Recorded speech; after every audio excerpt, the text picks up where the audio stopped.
Welcome to Wasted Water, a podcast where we dive deep into the impacts of wastewater pollution and explore solutions for sustainable sanitation. With 80% of the world's wastewater entering the environment without any treatment, it's time we investigate how this issue is being tackled across disciplines and geographies. Together, we can learn from these approaches and galvanize action in the solution space for the health of people and nature. This podcast is sponsored by the Nature Conservancy's Wastewater Pollution Program, with generous support from OceanKind.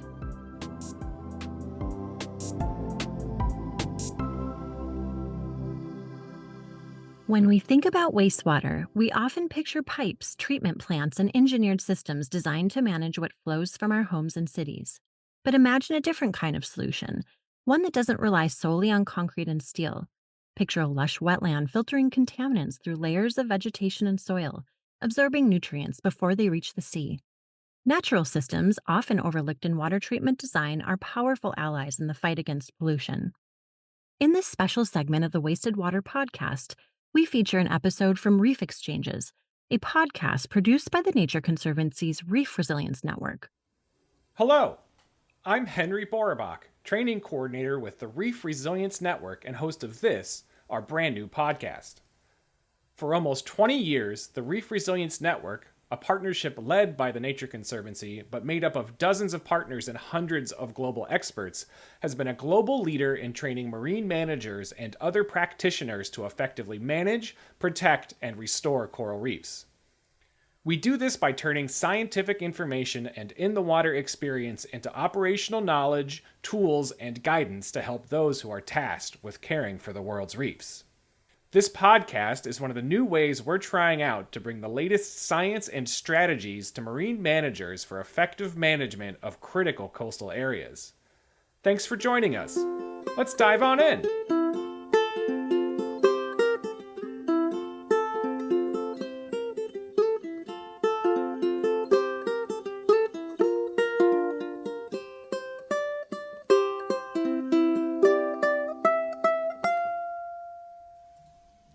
As we get started, I should also mention that this episode is brought to you by not just the Reef Resilience Network, but also by our partners at the Nature Conservancy's Wasted Water podcast. If you're interested in learning more about the impacts of wastewater pollution on humans and aquatic environments, and in exploring solutions for sustainable sanitation, please be sure to keep an eye out for the new Wasted Water podcast. Today, I'll be joined by my colleague Kristen Maize, strategy lead for the Reef Resilience Network, and Rob McDonald, lead scientist for nature-based solutions at the Nature Conservancy, as well as lead scientist for the Europe region. We'll be discussing nature-based solutions for managing wastewater pollution. Nature-based solutions provide an alternative to traditional gray infrastructure. For me, I think of the cement vats of wastewater tucked never quite out of sight and never ever out of smell, just outside of so many of the cities where I've lived, versus the gray water gardens at eco properties where I've also worked before. Beyond the wastewater pollution sector, nature-based solutions are emerging as an important tool to combat climate change, from urban greening projects to living shorelines and more. For wastewater pollution mitigation, nature-based solutions use natural processes involving plants or microbes to capture and treat contaminated water before discharging to the ocean or waterways. Using nature as infrastructure can be a great way to reduce risk from wastewater pollution while also providing important ecological benefits to animals and humans. Rob researches the impact and dependencies of communities on the natural world, studying how nature can increase resilience in the face of climate change while also improving human health and well-being. He recently led the SNAP, that's Science for Nature and People Partnership, the SNAP Working Group on Water, Sanitation, and Nature. Nature-based solutions are still a relatively novel concept, but Rob is here to talk with us about the crucial role that they can play in protecting our reefs and our communities, and to share some strategies on how we can make the case for their implementation. So, welcome, Kristen and Rob. I'm so excited you're here. Maybe, Kristen, I'll hand it off to you. Thanks, Henry, and thanks, Rob, for joining us, and thanks, everyone. Welcome. Rob, we're really eager to hear from you about nature-based solutions for ocean wastewater pollution. But before we dive in, as Henry said, is there anything else you'd like to um, say about yourself by way of introduction? Thanks for having me. First of all, it's delightful to be here. Um, as was mentioned, I work as lead scientist for nature-based solutions. So I think about all of those different benefits nature provides to people, from well-being, mental and physical, to filtering water, to reducing heat. By training, I'm a terrestrial plant ecologist, actually. So it's a little intimidating joining a podcast about reefs and reef managers.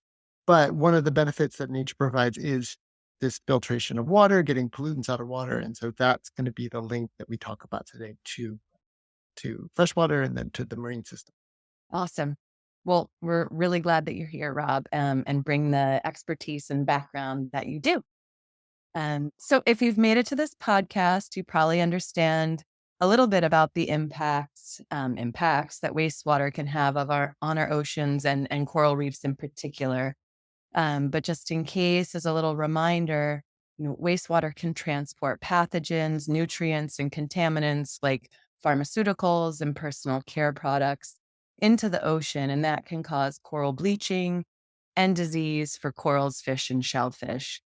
Wastewater can also alter ocean temperature, pH, salinity, and oxygen levels, disrupting biological processes and physical environments that are essential to marine life.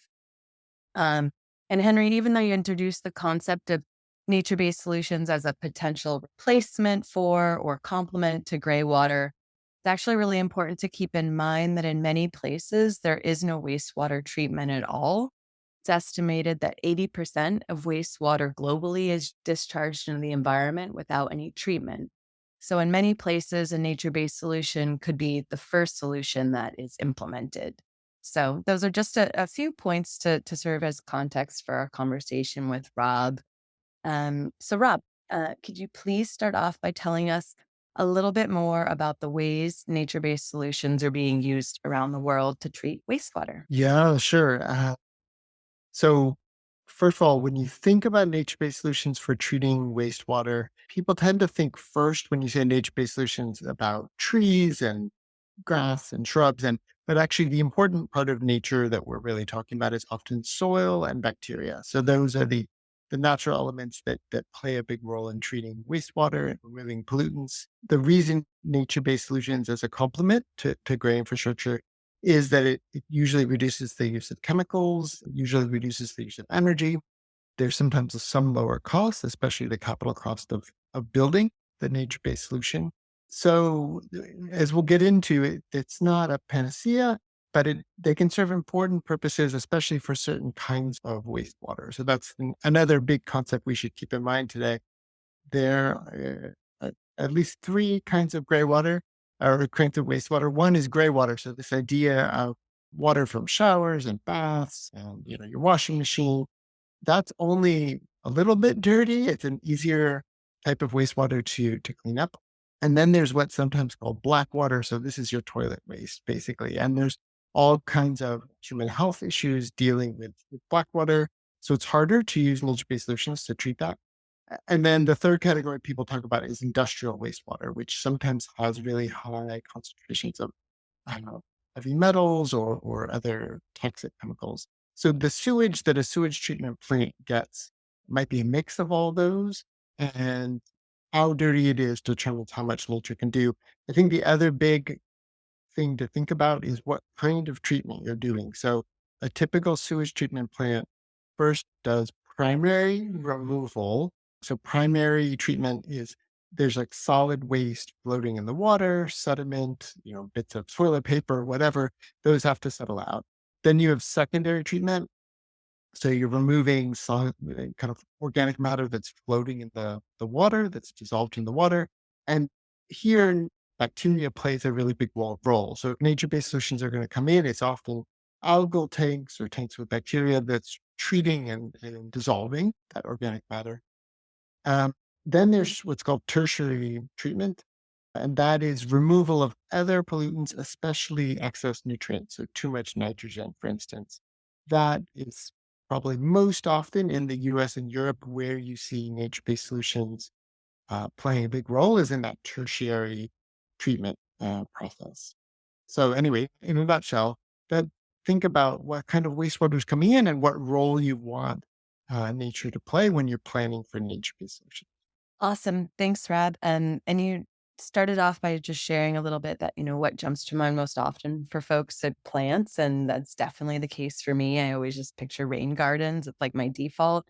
And as you were describing some things to us, there was a visual of a tank, but could you just give us a few other visuals of what these solutions look like in real life? Yeah, so they definitely vary. And for the project that we're talking about today, we were working with engineers from around the world, sort of collecting what are the different kinds of nature-based solutions for wastewater treatment. And there's dozens and dozens of types, but I think a lot of them look like wetlands, kind of constructed wetlands. You might have phragmites, cattails growing, and then you have some plants growing on top of often sand or gravel.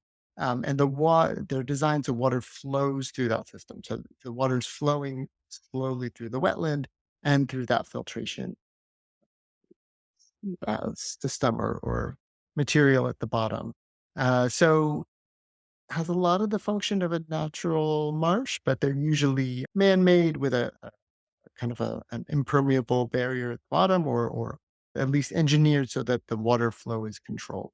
But yeah, people want to have something in mind. Just think about a marsh if you've ever seen one with cattails. That's what a lot of these look like, or short grasses. They can be short grasses.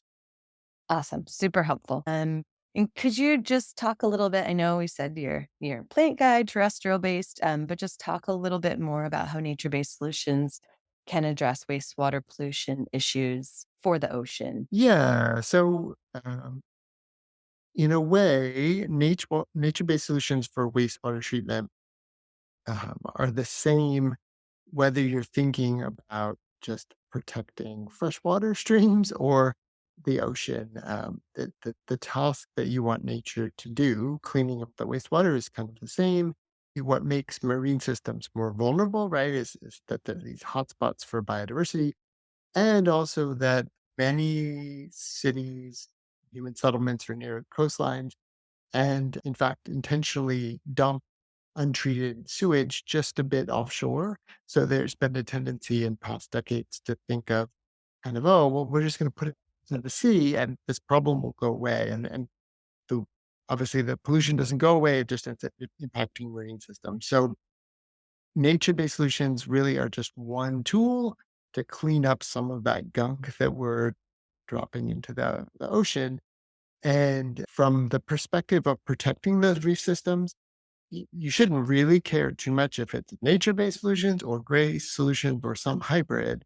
You just want to find an efficient solution that's going to reduce the amount of pollution getting into the ocean. Yeah, that makes a lot of sense. As I'm imagining these, like the marshes are sort of like you've put this idea of like the tanks or sort of semi man made marsh systems for the treatment. Does it scale up and down pretty readily? Like, does it function similarly at like the small scale, say for like even a village or small population versus what you need for a city or, I guess that. Yeah. So the size that you need, the space you need to use nature-based solutions for wastewater varies a lot on at least two things. The first is the amount of wastewater that's there. And so that has to do with the number of people. Obviously, if you're designing something just for one house or one apartment building, very different than for a whole town. The other big thing is climate, which might surprise folks. But if you're in a fairly cold climate, a lot of the bacterial processes are moving very slow. There's not a lot of energy in the system. Conversely, if you're in the tropics, the bacterial processes move really quickly. Organic matter breaks down really quickly. That can pose some problems for management, but you need a little bit less space, all else equal. So those are kind of the two big factors. And I guess the third factor that has to do with scale is how dirty the water is. So gray water is easier to treat, especially if your goal is to just get to a point where you can use it for watering plants and lawns and It's not meant to be potable. Things like black water, it takes more space, right? Because you're often needing a whole treatment train from primary to secondary to tertiary and maybe to advanced treatment to get back to a place where you can use it safely and there isn't that human health risk. Great. Thank you for that. And then maybe kind of along these same lines, thinking about the efficiencies and costs, and also, I guess, the potential benefits. Could you talk a little bit more about sort of like yeah, I guess just a cost benefit comparison of a nature based solution versus a more traditional gray infrastructural option? Yeah. So on the cost side, nature-based solutions take some more space than gray infrastructure. And maybe it's a bit of a newer technique. There are a lot of engineers working on it, but you need to work with engineers who are skilled in using nature to treat wastewater. Uh, What is generally cheaper is that nature-based solutions often cost less to construct on the front end. So there's often lower capital costs. They take less energy, less chemicals. And so there's often kind of some less maintenance costs. There still are some maintenance costs, to be clear. Sometimes you have to go in and dredge out the wetland or whatever. Uh, so there's kind of a human time cost that can be considerable. But overall, for certain tasks, especially that sort of tertiary treatment I was talking about of removing nitrogen, say they're quite cost competitive ways to do that compared with the gray infrastructure solution. Again, as long as you have uh, that space. And then I guess following from that as well, I mean, honestly, when I was reading about some of this stuff ahead of recording this, I think that comes up a lot is that nature based solutions get dismissed as being like too costly or that they don't balance out against great infrastructure. And so I guess in two pieces of question here is one, is that do you feel like that is accurate? And whether or not that's true, how have you been finding ways to make the case for implementing nature-based solutions? Yeah, what we were doing in this project was assembling really case studies from hundreds of places around the world where nature-based solutions were being used to treat wastewater, and then synthesizing that information into a website and a decision support tool for who are planning for how to use nature to treat wastewater. So hopefully we can have the link on your website, but it's snap.icra, I-C-R-A dot cat. And so .cat. So if you go there, what you see is lots of different technologies. And then there's a button that says find your NBS. And you can start to plug in factors we were just talking about. So how dirty is the water? How many people is this wastewater coming from? What climate are you in? And it helps you narrow down to a few kinds of nature-based solutions. And then for each of them, you can click and see a sort of schematic, but also examples. For a lot of them, we have linked case studies to a real world example that talks about the cost and the benefits of that site. So that's my little way as a scientist that I'm making the case for this technology. There are definitely colleagues of mine at the Nature Conservancy who are then out trying to implement some of these solutions in the real world, right? And are kind of making that case in a on the ground practitioner kind of way too. Great. Thanks, Rob. And we'll definitely make sure that resource link is available. And anytime there's any resource that has a breakdown between nature-based solutions and more traditional great infrastructure, kind of pros and cons to each, could be a really useful tool. But along the same lines of just continuing, kind of the building content to make the case or, demonstrate the effectiveness for nature-based solutions, where we're often hearing from practitioners that it can be difficult making the case when we're thinking about nature-based solutions, really because of the lack of long-term data on how these solutions function and the benefits they provide, especially because gray infrastructure, despite some of the faults or the cons that you just outlined, it has years of monitoring to demonstrate its effectiveness. So just wondering if you've run into this challenge in your research and maybe just any thoughts you have around how to overcome this, you know, shorter, shorter amount of data for nature-based solutions. Yeah, I always feel like in some ways the phrase nature-based solutions uh, can be sometimes misleading to people because it is a new term, just the last 4 or 5 years really, and it it can make everything nature related sound quite new. In this particular domain of using nature to clean wastewater, certain things like having algal ponds and using bacteria and soils to treat water, or constructed wetlands for tertiary treatment, those have been around for decades, decades and decades. And so there are engineering standards for how you build them. They vary a little bit between countries. That was one of the things I learned during this project that I thought was interesting. Is the way the French do them is a little different than the way the Americans do them. But there are standard ways to do them, and there's some long-term data. Now there are other kind of newer, hipper types of nature-based solutions.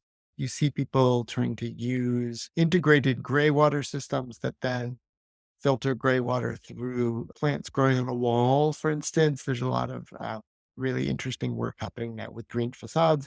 So those are really new. And we don't know as much about the long term costs or how you maintain those systems. But for the basic stuff we're talking about building constructed wetlands or using bacteria and soil to treat water, there's quite a lot of long term data. And when I did this project, I'm an ecologist, but was co-leading this project with people from the International Water Association, IWA, and they have a whole commission of engineers who just work on this topic of MBS French sanitation. And for a lot of them, it's been their business for most of their career. And so for folks, anyone listening to this podcast who's seriously thinking about this, building a nature for sanitation facility, the IWA commission is there in part to answer questions, right? So people can email them and get questions answered. Fabulous. So great to hear there is long-term data, and it sounds like it's more about kind of reframing and repackaging and make sure, although, you know, I loved how you said nature for sanitation solution. It feels innovative and novel. We remind people that it's not that new. So that's a really important takeaway for me from this. So thanks, Rob. And just going a step further, because you just gave some great advice. Do you have any additional advice to a marine manager who's trying to make the case for using nature-based solutions to address ocean wastewater pollution? So here I'm envisioning a manager making a pitch, to their local or state government, and particularly thinking of our managers in regions with more limited resources available. Yeah, what advice would you have for them? I would say first, focus on your goal, and which may very well just be preventing wastewater from impacting your marine system, whether it's gray or green, and sort of start with that departure point. Nature-based solutions might just be one way to do that, but it is likely going to have to be complemented by other gray infrastructure, especially in the U.S. or Europe, where there's some pretty strict rules about how you have to treat gray water. So it's actually hard in those two countries to just treat wastewater with, like especially black water, with just nature-based solutions. I think the situation in developing countries is different. There's often a lot less resources and some really significant health problems from sewage, right? And you do see some situations where nature-based solutions are, one of the only options because they're cheaper to implement.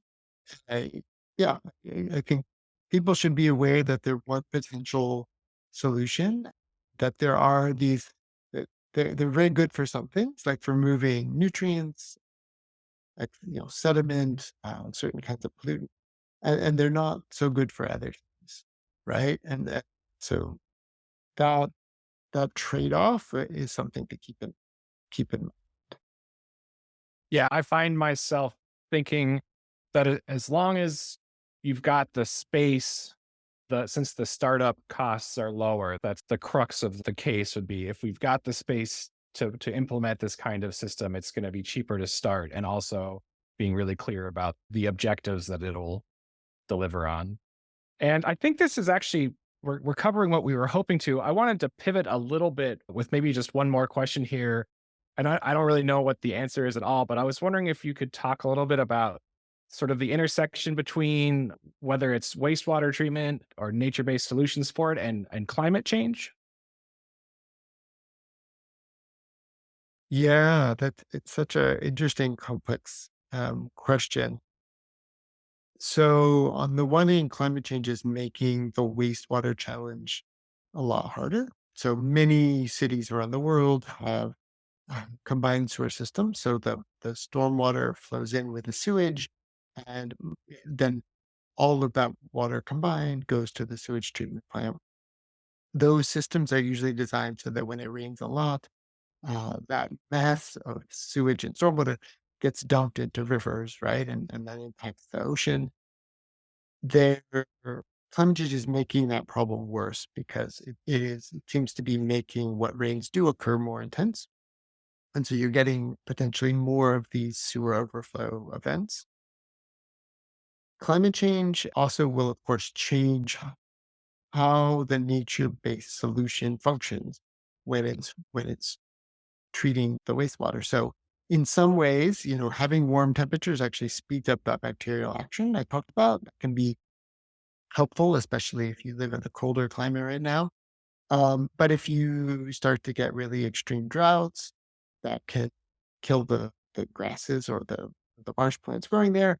Or conversely, if you get really big flood events, water can move too fast through those systems, and that can reduce their ability to reduce the pollutant load. So uh, climate change is something that you'll have to plan for in this area uh, of human society, just like probably everything we do now. Yeah, that's true for sure. Well, that's really great because I think about that too in terms of if you're in a context where there's really no particular infrastructure in place yet, that if you do go the route of a nature-based solution and are thinking ahead to future climate scenarios, that you might have a system that can be more resilient in that kind of way too, or ready to absorb some of those shock events as they come. But with that, unless either of you have anything else really that you need to get out before we end here, I think that's about what we've got. So I'll wait a beat to see if either of you say anything else. I'll just say thanks, Rob. Appreciate it. I learned a lot. I don't know why I'm hung up on in warmer climates, bacteria works better and it can be more efficient. It seems so obvious, but it's just not anything I've thought about before. So I don't know that that's sticking with me. But really appreciate your time.